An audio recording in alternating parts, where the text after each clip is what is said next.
Hi, and welcome to Infosec Pros. I'm Kayne, Field CISO at Hyperproof, and I'm joined today by Dustin Lehr, Deputy CISO and Senior Director of Platform Security at Fivetran. Welcome to the show, Dustin.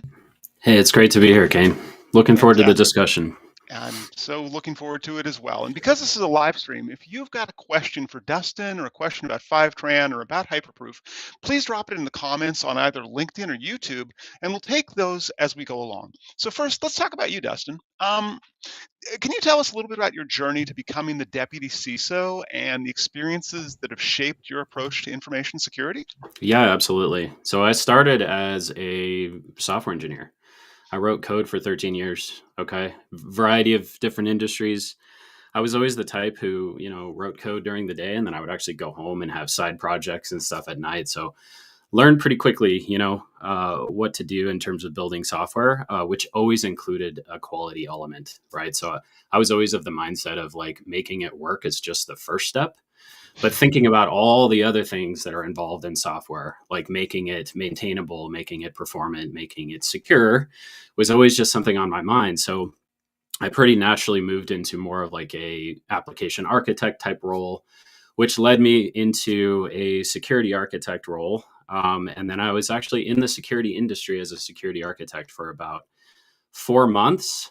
And they asked me to lead an AppSec team over at Staples. So it was like, welcome to security. Okay, now you're a security leader, go. So it was a very interesting transition because as a developer, I was always heads down, like writing code, making it work, not talking to a lot of folks. Hmm. But all of a sudden, as an AppSec leader, and this has been said over and over, and I totally believe this, that once you become an AppSec person in general, you become a salesperson because you have to sell this idea of security to your company. So I really embraced that. Really embraced the sort of influence approach. Trying to influence people, trying to help them understand the vision for better security at the company. There was always a culture shift element and so forth. So I got really into that side of it. And then fast forward a few years, and I started working for Fivetran. This was about 2.5 years ago. Joined as basically the first official AppSec hire and built out a Hmm. team and so forth. Just kind of inherited responsibilities along the way. Worked my way up to senior director as well as deputy CISO there. So that's a bit about my journey.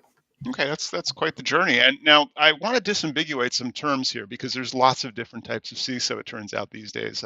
Back in the day, there was just the CIO, and then eventually we got the CISO, and then we've fragmented it a little bit. Like I'm a field CISO, you're a deputy CISO. So tell the audience a little bit about how your role as a deputy CISO complements that of a CISO. Start by just saying that every company approaches this slightly different. I'm not sure that there's a one size fits all deputy CISO job description at Fivetran. It works a lot like the deputy CISO. At least my role is focused on kind of operationalizing a lot of the vision, the mission, and so forth that our CISO has. Right. So think of the CISO as sort of setting why, having that leadership alignment. And so forth. Whereas me and my team, we're really focused on execution, right? So there's certainly strategic initiatives and strategy involved in that, but that's the way that we've approached it, at least for Fivetran. Okay, and so then, in your opinion, would you say that the CISO is more focused on strategy, as you said, and you're more focused on execution? Or are there any other differences between you and your CISO regarding application security? Yeah, specifically around AppSec, for me, that's kind of my bread and butter, right? As a prior developer and so forth. Our CISO doesn't necessarily have an AppSec background. Hmm. So he's looking at it, like you said, a little bit more strategically, right? Do we have an AppSec program? Yes or no? Is it effective? What's the charter of the AppSec team? And my team essentially, platform security. And yeah, I'm a lot more tactical, right? So the teams that I run, I am more in the details as far as specific initiatives toward AppSec, securing the SDLC. Is Hmm. sort of the general mission of AppSec in most cases, and yeah, so I'm really focused on executing building good security habits basically with Okay. the company. Yeah, I think that's absolutely necessary. And before we got on the show today, you were telling me that you had a side gig, is how you described it, about helping people to build a security champions program. Can we go back to that conversation? I know it was before we started rolling, but can you tell the audience a little bit more about that side gig? Yeah, absolutely. Happy to. I think for me, one of the essential elements of culture change over the years has been to find allies essentially across your company. I don't think you can make an effective change at your company. And I think we can all agree that a big part of cybersecurity is making change, right? Because if everything was perfect and everyone was already writing secure code and doing secure things, then they wouldn't need us necessarily. So there's a lot of focus in general in cybersecurity toward building good habits across the company, which means changing behavior. And in my view, you can't do that with some sort of a note from an executive. You have to put concerted effort into finding people who believe in this vision, working with them closely. Could be a small subset of people, but then having it grow over time, right? And sort of winning hearts and minds and reaching people. So I've found that to be, absolutely essential. Hmm. And my side company really focuses on that aspect of it. I think people will state, hey, 80% of breaches are caused by human error. And then kind of run the other direction in a lot of cases, right? Like, oh, well, that sucks, but let's scan and do some other things. Like the people problem is too hard. And my side gig, Catalyst is what we're called. We run toward that. So we actually help people specifically build champion programs and help with culture change.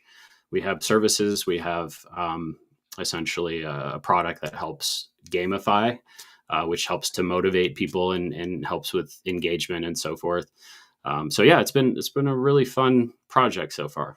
Yeah, I love that, and that it's about giving back to the community, which I think for those of us who've been in information security or cybersecurity, I just dated myself there by calling it information security, right? But I think it's important for us to give back to the community, and I think that you had written you wrote a guide or an ebook that was helping people to build security champion programs, and I think you also run a meetup online, right? Can you tell us a little bit more about those projects? Yeah, absolutely. So it's called the Security Champion Program Success Guide. I essentially took everything that I knew and put it on a website, and I did it to help people, like you said. I think a lot of people struggle with where to start in terms of a security champion program, and there are common challenges as far as how to build engagement and how do you get people involved and how do you justify the time that people are going to spend on it and how do you justify this initiative to leadership, how do you measure it and so forth. So I put all of that into this website. And the other thing I'll say about the website is that I really did try to design it to be open to multiple cultures. This is not a prescription as far as, hey, just do these three things and everything's going to be great. It's a little bit more of a procedure that you go through to understand your culture and to design a program that's going to be effective for your culture, which is extremely important because, again, you can't just drop something that worked from another company into a new company and expect everything to work. Yeah, so that's been a really fun project, and I'd encourage folks to check that out and give me any feedback that they have. And you mentioned a meetup, yeah. So I do run a meetup as well. It's called I co-founded it with two others. It's called Let's Talk Software Security, and you can find us on meetup.com. What makes us different is that it's an open discussion. Okay, so I see a lot of these webinars and podcasts, and they're great. Uh, One thing I wanted to do though was really give the audience more of a voice. So instead of it being people talking at you, Hmm. it's more of join and let's have a discussion, right? So we introduce everybody and then we actually get way deep into details. There's a lot of different questions that come out. There's a lot of different experience levels of the people who are involved. And it's just a great time. We spend 2 hours. 2 hours is not enough. We usually go all the way up to the end of that, and people are like, "Oh, I really wanted to continue talking," and then we have to end for the month. But it's a lot of fun. So I'd encourage anyone that's interested in software security to join us. I love that. Yeah, and just as a reminder to our audience, because this is a live broadcast, if you're on watching on LinkedIn or if you're watching on YouTube, drop a question in the chat, and we'll take those live as we go. And Dustin, as we move into our next section, I think that one of the things that's come really clear to me in this conversation, I hope it's clear to the audience, is you are, I'd say, you're a pretty strong advocate for culture change and establishing security champions inside of organizations instead of, as you said, just dropping in a fiat or a mandate from on high. So, walk us through the core objectives of a security champions program and then how that would actually complement an organization's overall cybersecurity strategy. Yeah, certainly. So I think in terms of objectives, it's going to be culturally specific. Like I said before, I think that there are different types of things that you can do for your champions, but I think the common thread between most champion programs is it's a way to better reach people and start to shift their thinking in terms of cybersecurity in general. And the reason that they're so effective and why I believe in them so strongly is because, typically the security team is limited in size and thus not necessarily able to tailor their messaging to every single group that's out there. However, every group or every department thinks about security a little bit differently, right? Sales thinks about it differently than finance, and development obviously thinks about it a little bit different than other non-technical folks. Hmm. So the question is, well, how do you reach them effectively? And what I have found with these types of programs is to have an advocate who believes in security, who you've spent more time with, training and talking to, and kind of converting, to the security side to some degree. They also know their department. They are now great middle men or women who are able to translate your message of security into a context that their department understands. And that is what I think is one of the biggest benefits. And I think a lot of folks struggle with that. How do you effectively reach the people at your organization? And again, having those advocates on your side to speak on your behalf, on security's behalf, is huge. The other thing I'll say about that is people are actually more likely to listen to them too, right? The CISO is running around talking about security. Dustin's running around talking about security.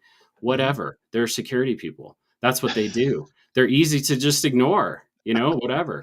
But Uh-huh. if someone on your team, on the sales team, or whatever your team is, starts to share the same message, now you're going to listen because you're like, okay, you're not a security person and you're talking about security. This is different. This is new. This is something that I will listen to at this point. Okay, so I'm hearing that these people are distributed throughout an organization. They've probably got to have some good communication skills. I think they also have to have a willingness to have a conversation with you or with somebody else who wants to start up a similar program. But from your experience, what are the other critical factors in really finding those right people and then giving them the tools and empowering those individuals so that they can become security champions inside of an organization? Yeah, those are great questions. So I'll start with, what kind of makes a good champion? And you mentioned good communication skills. I think that's true. I also think that really where it starts is a general interest in bettering yourself and bettering your career in some way, and obviously a proclivity toward security in general. But I actually find that there is a wide range of skill sets as well as experience levels that we could use in cybersecurity that a lot of these champions bring to the table that you would never think of. Okay. As an example, non-technical folks like a marketing person as a security champion can actually help the security team quite a bit think about how they're reaching their audience, what to share, how to share it, and so forth. We could use that help, right? So in terms of like what is the perfect archetype of a security champion, and you must fit into this box in order to become a security champion, I would say open the box. Allow many different types of experience levels and so forth to come on board. So that is to say, there really are no hard requirements in my mind. There shouldn't be, because I think everybody can contribute in their own unique way. And what was the second question? Sorry, I Just forgot. really, how would we empower them so that they're Ah, actually successful? Because it's one thing to identify people and say, "Hey, go talk about security," but if they don't have a security background, I can imagine that might be a challenge for them, right? 100%. Yeah. And I do, these programs take care in feeding. That this is not a set and forget type of thing. Hey, we have a champion program. You invite people to the champion community. Maybe you've got a Slack channel or something. You invite them. You set up some sort of monthly community meeting, and then you just leave them alone and expect magic to happen. Absolutely not. I think you need to be working very hard to continuously engage with them and give them resources. To your point, share articles, share podcasts, like this one, share things that you're finding interesting. And I think that's huge, because there's a connection that you can make with these champions Hmm. if you really just open up and start sharing with them, because they'll share back, and it's huge to build those relationships by having that two-way communication. So I think that's big. I also recommend a pretty methodical approach in terms of engagement with your champions. I mentioned these monthly meetings that you Hmm. can have.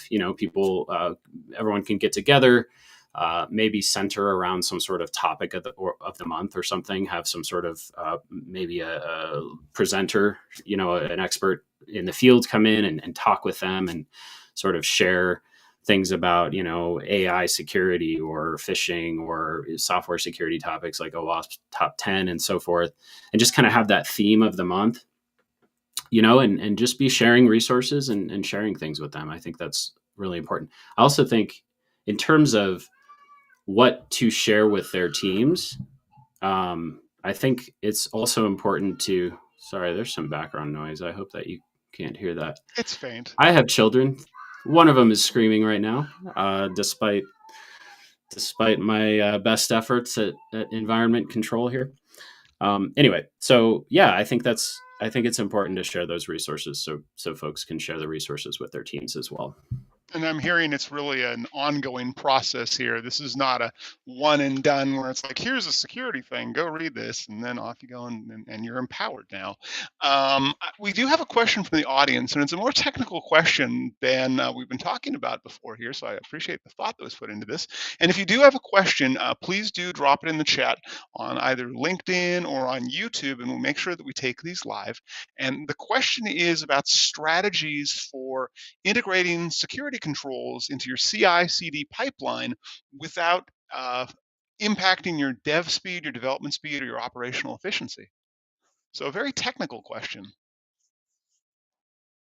Oh, Dustin, I think we don't have your audio right now. I Oops, think I'm you are. sorry. Yeah, There you go. there's a lot to unpack there. So let me kind of start at the top, because I do think it should be a goal to try not to impact the development life cycle as much as possible. And I think whoever asked the question hit the nail on the head in terms of integrating into the CI/CD pipeline. And so let's focus on that specifically, right? Maybe you have something like a SAST scanner as an example, right? You're scanning the code that was just committed. Maybe you've got a PR that was created. It was scanned as well as the code base that is relevant to whatever change was made, and there was an issue found, right? So if we talk about that specific, obviously there's no issue found. There's no impact in terms of timing, but if there is an issue found, then there's a lot of questions. Do you block the build? Do you block the PR? Do you say, hey, this can't go any further? This can't be merged with main and go live until this issue is fixed? That's obviously very disruptive. So think hard before doing something like that. And you also have to have a lot of confidence in your SAST scanner. I think a lot of us have recognized by now that there's a lot of false positives in SAST. So what I typically do is I actually route that finding through more of an async type of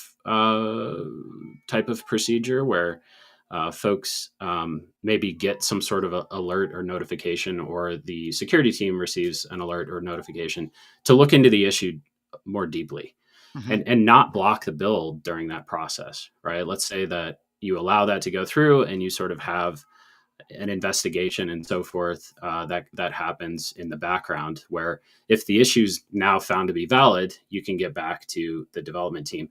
I think it's also, if you're really going to try to not disrupt the process, I think you need to beef up your security team in terms of being able to triage issues like this. Because if they're overwhelmed, obviously there's going to be quite a lag, right, as they go through many of these PR type issues. So I hope that helped at least start to think about this stuff. I think we could have a whole session, frankly, dedicated to CI/CD pipeline integration of scan tools. Yeah, I think you've got a great point there, and I think our audience picked up on that. And so, we've got another audience question. So, these are great. If you've got questions, please do drop them in the chat. And the question, you mentioned SaaS tools there. So, what's your stance on automated security testing tools versus manual security assessments as part of your, application development lifecycle? And how do you effectively balance the two? Yeah, I think both are important, but I want to encourage everyone to kind of think about the SDLC for a minute and sort of the life cycle of software development. Because the way that I always like to think about it, and this is sort of a well-known term, is the left side and the right side, right? So shift left, right? We've all sort of heard that. I like to talk about starting on the right side. Okay. Right side being production, right side being code that's written, things that are running. You can even include like test environments in there as well. The point is the developers have written the code. It's running, it's live. And I think that automated scanners are really important at that stage, as well as things like pen testing and so forth, because you can find where those issues are that made it all the way to production. And I like to start on the right because it's easier to make a case for other security practices if you can actually demonstrate that issues made it live. Mm-hmm. If you don't have that, like let's say you do a pen test and you do a bunch of scanning and so forth, and you don't find any issues, you're done. What, Yeah, I can see that. It apparently can be the hard dev to get team is budget. doing, yeah, the dev team's doing just fine, right? So if you could do those scans frequently and just make sure that the dev team's doing fine and continues to do fine, that's it. There may not be any other habits that you have to incorporate across your company. Okay, but that's not the case, right? Typically, we find stuff, and we find stuff large enough to warrant better practices. And now we start to shift left. Okay, now we start to talk about things like we were talking about CI/CD scanning, scanning in the CI/CD, or even further left and talking about threat modeling and design reviews and the stuff that's sort of designed to find architectural types of issues, which is where I would put, just to this question, a focus on sort of the architecture side really warrants more of those manual reviews. Assuming that's what they're talking about, there's also manual code reviews. That would be code that is more on the right side that's already been written. But I'm gonna assume that since they said automated manual security assessments, that it's a little bit more of like a threat modeling or security review of a design and so forth. And those are all designed to prevent issues from getting into the environment to begin with. Right. Right. Once And you've they proven that typically focus there are on, issues to begin yeah, with. once you've decided that, then stepping back and looking at more of these left side activities. The question is, how do you prevent those issues from going live? And a very effective way to do that is by doing those assessments, is by finding those architectural type of issues way before the code's even written. And that's why it's so important to maintain a threat model. Do an initial threat model of your system pretty early, I would suggest, and then work with the dev teams to make sure that is kept up to date.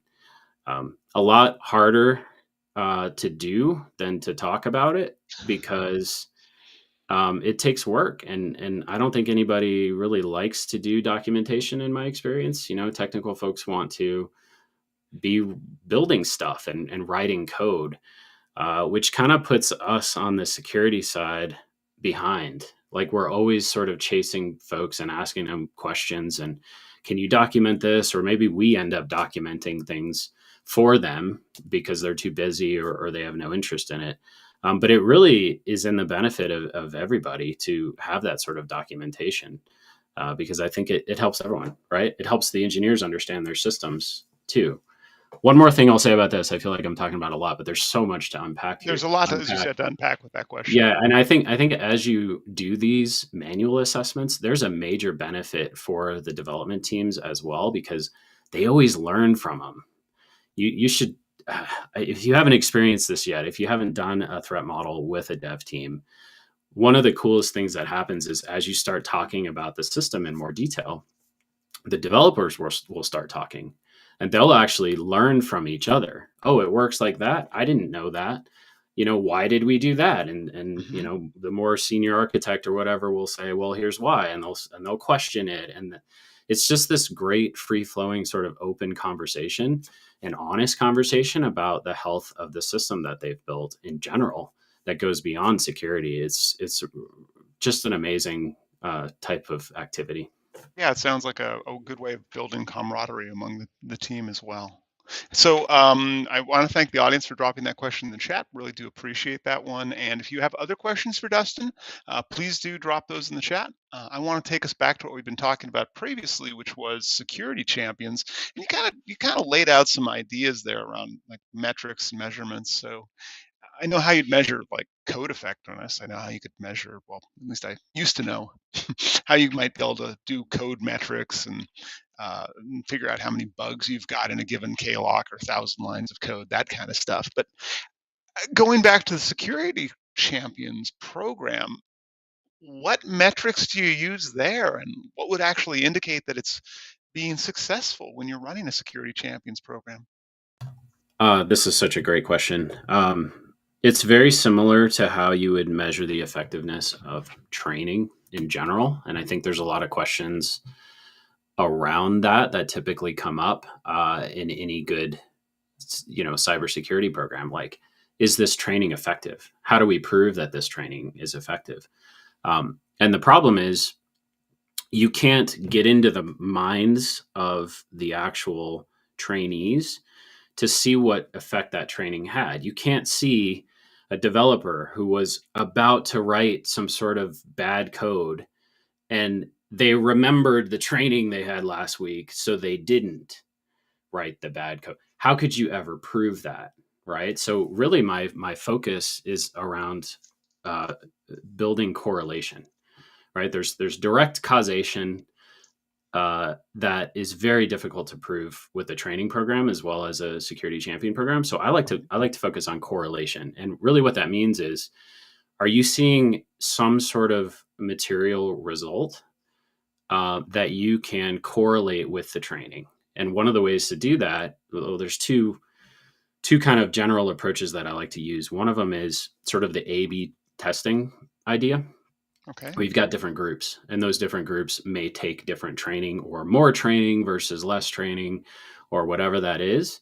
And then you can take those measurements that you actually mentioned, Kayne, things like how many vulnerabilities are introduced into their code base.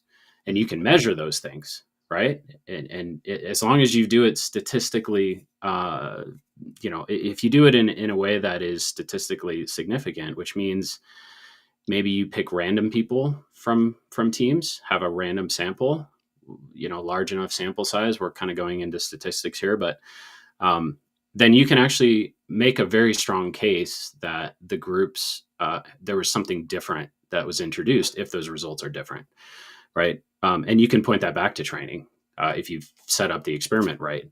The other sort of dimension that I like to talk about when it comes to correlation is time, right? So can you measure a before and an after? Here's what it was like before we had this training.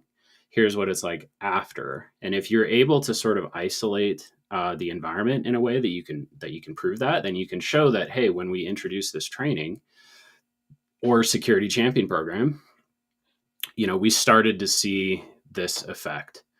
There were less phishing emails where they clicked the wrong link. There were more phishing reports. There were more internal security issues reported by people. There were less vulnerabilities introduced in the code, you can measure those things after you've introduced the change and see if see if that introduction of change actually had an effect compared to the before. So that's typically what I like to do. Now let me just say a couple more words on this. It's hard because it's actually very Sounds challenging. difficult to isolate people in this way, A/B groups, as well as introduce like a single change, because the thing with correlation is you can't prove it. You can't prove that that was the thing that led to the change. Maybe there was something else. Maybe there was some security breach at, I'll just pick on Microsoft or something, and all of a sudden everybody was sort of generally more aware of security best practices. Maybe it wasn't your champion program at all. Mm-hmm. Right. However, I think you can make a pretty strong case if you set the experiment up correctly. So. Okay, no, I love that it's planful and that you're planning for how to measure success so that you can communicate success and presumably get continued funding for this program, because it's probably not free. It's probably not high cost, but um, that goes to my next question about, this is not one and done. I think this happens on a continuum, right? And I'd be curious to know, like, how can you get people who security is not their main job? They are somebody who works in finance, there's somebody who works in development, there's somebody who works wherever, right? How do you keep them engaged over time and motivated when they're not doing security full time? Yeah, it's a great question, and it's something that I have gone way down the path of investigating because, to run a successful program, to your point, it takes a lot of care and feeding. Like there's a lot of things that you need to do. Security is not the main job of folks, and you're trying to reach them to help change their mindset and change their behaviors. How do you motivate them? So the way I like to think about it is actually in terms of motivation in general, Mhm. and specifically around extrinsic versus intrinsic motivators. And this kind of speaks back to understanding your culture. Can you understand the people who you're trying to reach and what motivates them at the end of the day? Because maybe they're not intrinsically or naturally interested in security, but maybe there are other extrinsic things that they do care about. So I like to talk about things like rewards, and there's an acronym I love to use. It's SAPS, stands for status, access, power, and stuff. These are the different types of rewards that you can give folks that mean something to them, right? So the approach that I like to take is, maybe they're not intrinsically motivated to do these security best practices, but maybe you can, dangle a carrot, or reward them, recognize them, give them, higher status if they're consistently, reporting phishing emails or whatever that is, which looks like things like, badges, Right? levels, like Uh-huh. thinking about kind of those Gamification. gamification elements. Yeah. Yeah. If you start to introduce those things into your culture, they work very effectively, right? Like if you can highlight the best phishing reporter at your company of the month or of the year or whatever that is, and people get recognized in that way, that's a way to help build their career. It's a way for other people to see that and sort of have this social proof element where they say, "Oh, it's apparently important to this company to be reporting phishing emails. Well, I'm going to start doing it more now too, and maybe I can be the next, phishing email reporter of the month or whatever that is." And that stuff's effective. And then I mentioned levels as well. That's a way to really gain status, like as a guru in a specific domain, like especially like developers, as an example. Hmm. It's one thing to be writing, great code and pumping features out the door, but if you become involved as a security champion and you can progress through some sort of a level system over time by getting involved, by doing things, uh, taking trainings or just being more diligent with the code that you write or whatever that is, and you level up and you get recognized for that level up. That's a career enhancer. That Hmm. how do you move from mid to junior level developer up to senior levels and architects and so forth? like we covered at the beginning of the call, it's thinking about these other things that are going to get you there. And if you can prove that you're thinking about security and thinking about these other things as well, you'll advance pretty far in your career. And really, these types of champion programs are a way to kind of instigate or support that advancement of folks. Okay, all right. So we've kind of talked about some of the pros there. Let's talk about barriers, because you've laid out some great ideas of how we can incentivize people. But based on your experience, what are some of the challenges there are for encouraging developers to actually have security as part of their workflow? Yeah, I mean, developers are busy, really busy. I wrote an article years ago that kind of captured all of the things that developers have to think about.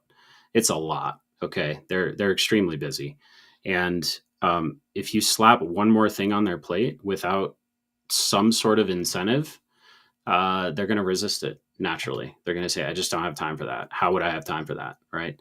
So that's a major challenge, and I think this is where the culture shift comes into play as well, because I mentioned incentivizing them, making it important to their manager that this developer is not just writing uh, code or features, but they're thinking about these other things as well. They're thinking about quality and security and so forth. And that goes on their performance review or whatever it is. Now they're incentivized, right, to actually take that stuff seriously. And you have to have that support all the way up through the management chain, right? Leadership and senior leaders have to um, emphasize this type of quality mindset. So if you want to talk about challenges, how do you convince your leadership to put quality or security as a focus of your company? Good luck. Like, this is going to take, if they don't naturally think this way, this is going to take years to make the cases to win their hearts and minds, right? To successfully influence them toward making it a priority to think about security. And I think the other thing I would say to that, just to clarify what I'm saying here too, is that, it has to be business specific. Hmm. Like, security first mindset is the thing that I've heard. Yeah, for I developers, would say not definitely very necessarily. popular. Yeah. Why? Maybe that doesn't work in your culture. Maybe your product or services or whatever you're doing in your business um, doesn't require a security first mindset. Maybe security's item number 5. That's fine. Okay. It's just that the security risk level to your company has to be appropriate for your company. Right. So starting that conversation and having that conversation with leadership is really important. And it's hard. And I think a lot of folks who have kind of more of the technical background may hesitate to have those hard conversations. Get the CEO in a room and make a case and have the data, like we were talking about, collecting metrics and all that, and doing right side measurements and showing that there's an issue. Um, it takes a lot of time to prepare for those types of conversations, but you need to have those conversations if you want to see change at your company. So, yeah, I Okay, think yeah. more, Yeah, I that can't kind of help covers but offer a lot solutions. around developers, and I want to up-level that. Mhm. You were giving some ideas there for like talking to the CEO and actually trying to change cultures. What other advice would you give to organizations that want to change their developers' approach to security beyond what you've listed? Yeah, I do think it's important to make the case. I think there's an element that developers and especially technical people, they need to see it. They need to see the proof. There's a lot of hesitation otherwise. Even if you've got a scan result that you share with a developer and you're like, "Hey, there's an issue here on line 30." If they're like, "Well, but is this exploitable? How would somebody do this?" What do you mean an attacker could come in and use a SQL injection or whatever to attack this piece of code? I don't understand that.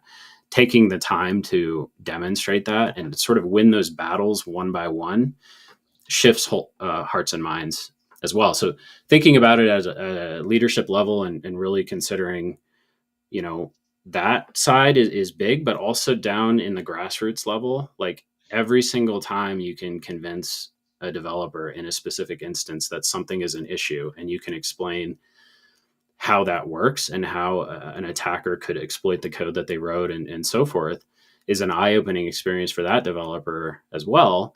And then they start perhaps going down the path of learning more and sharing more with their friends and that sort of stuff.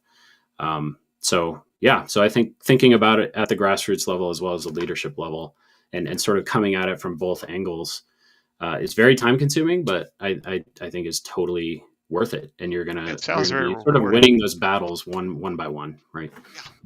Yeah, definitely. Well, I wanted for our third topic, and I'll remind the audience this is a live broadcast. So if you do have questions for Dustin around secure code development or security champions, go ahead and do drop them in the chat on LinkedIn or on YouTube. We will take those live.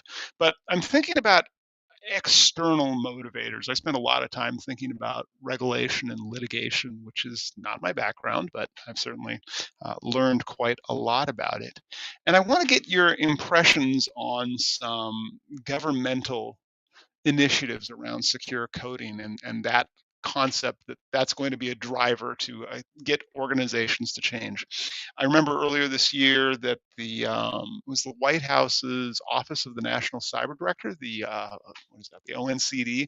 They released a report saying developers should be using memory safe programming languages, which I know one pundit said was the best recommendation from 15 years ago that he'd ever seen.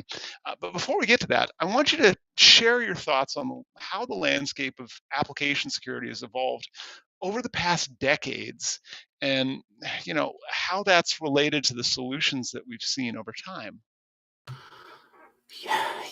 Yeah. There's a lot to unpack here. I do like the governmental awareness that's happening here. I like how they are sending notes from the White House, and there's certainly been a lot more focus on that in recent years.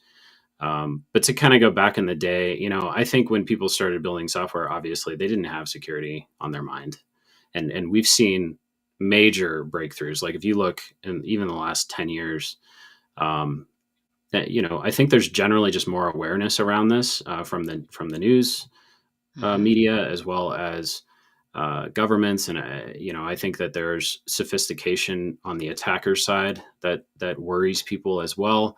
It's always this sort of push pull back and forth battle between attackers and defenders, and I think it's important that stuff is rising to the surface more.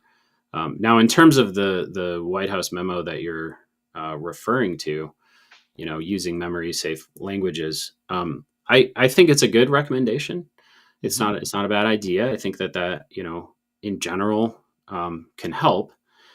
And I was actually asked this recently at a conference as well during a panel, and shared my sort of strong reaction to that. I think as a developer is, why exactly are you dictating to me what languages I can use or not use? Isn't that more of a business decision? Hmm. Isn't there potentially some benefit to your business for using one language over another? And why is a government uh, body attempting um, to interfere with that business decision? Okay, now I could see more of a benefit, and this is where I get a little opinionated. What about all the other things that are wrong? What about the fact that um, the way that we audit our security controls in our companies is essentially not effective, right? What about the fact that complying with PCI is pretty easy? It's a lot of this check the box type of work instead of looking deeply into the actual practices at the company. I do think that government bodies and the White House should focus more on that. Like, how do we get better regulation? How do we get better policies? How do we? I do think it comes down to regulation, because I think in a free market type society, you're not going to necessarily have a focus on that kind of stuff. And that's where I think, the government putting a little bit more emphasis um, into enforcing certain security policies and so forth across companies, either in the public or private sector. Mhm. I think that's where the focus should be. Not dictating which language we should use, but actually fixing our compliance and audit and system essentially. So that's where I Yeah, stand. yeah, I think I agree with you on that. On in some ways, and in some ways, I don't know. Like 30 years ago, almost 30 years ago, if I'd known that I'd be spending my day reading law journals and SEC filings from the Security and Exchange Commission, I'm not sure I would have gotten into this industry and thought, wow, like we can regulate our way out of this problem. But I think some of the systemic problems we've seen that have created that perceived need for additional regulation and additional regulatory controls are because folks weren't effectively communicating with the business. Like, I think if we'd had your Security Champions program 30 years ago, right, where there was a recognition that people throughout the business had to talk about security and had to take some part ownership of it and be mindful, I don't think we would have had the challenges of when I was a Unix administrator saying, hey, maybe we should have some kind of password control. Maybe we shouldn't be writing our primary application in C, which C and Corn Shell were some of my first programming languages. I struggle to call Corn Shell a true programming language, but it's before I learned Perl. But those weren't considerations, right? There was no consideration of like, oh, there could be a buffer overflow, or there. You just tried to bang the code out the door fast enough. And I think the continued failures of businesses to own the responsibility to protect Yeah. people's data and to protect their own corporate assets and secrets. I think that's what's driving to this more regulatory change, not anything else. I think it's, as you said, the media attention that's been put upon it and the consumer awareness, I think, is driving that behavior change, not necessarily some technological feature. Yeah. And I think who is held accountable is something we should fix as well, right? Like CISO's taking the fall for, and I'm not talking about any one specific thing right now. Let me just be clear, but CISO's taking the fall for not effectively communicating enough of the risk or whatever to the CEO and the board or whatever it is, and therefore. Some security breach happens, and then the CISO gets dismissed, or even worse, there's some sort of a punitive effect of that, sends the wrong message. I think at the very least we need to be focusing on um, the leaders of the company who aren't necessarily taking this as seriously as they should, instead of the people who are trying to make a difference. Because I think about this all the time, and I've seen this in the past where I'm trying to point out an issue. There's an issue at this company that we need to address, and if people don't listen to that, or I'm unable to craft the perfect message or experiment or whatever it is to prove that it's an issue, so I get ignored, um, and then something bad does happen. Who should be held accountable? And I think we need to shift that mindset quite a bit as well, because I do think people would be more willing to listen Mm-hmm. to folks who are trying to point out issues like this if they themselves, the CEO, the board, whoever, comes under fire if there's some sort of breach. So that's where I think the White House and some of our friendly government bodies should focus, is on getting that right and really thinking about how do they incentivize better security. Both the positive, or I'll say both on the reinforcement side as well as the punishment side. How do Mm-hmm. we reinforce good behavior? How do we punish bad behavior? And that's really where I see the government um, having a big effect, right? Because they're able to sort of shift incentives and hold the right folks accountable. Yeah, I think that is a great and nuanced point, and I'm just checking the time here. Usually, I think that is a whole other episode right there, talking about Probably. what incentives could we create for uh, third parties, for first parties through governmental controls. Dustin, any closing thoughts on just bringing us back to your primary topic of security champions programs and really folks being effective in the operation of those? Anything you'd like to say towards the end of the show here? Yes, certainly. I kind of mentioned this before, but I like to leave folks um, with this message. Um, there there are proven ways to influence and reach people. There are fields like behavioral science and psychology and so forth that we should learn from Hmm. to run toward what I would call the human opportunity or the people opportunity. Okay. Because the more that we can influence good behaviors at our companies, we essentially can build an army of defenders.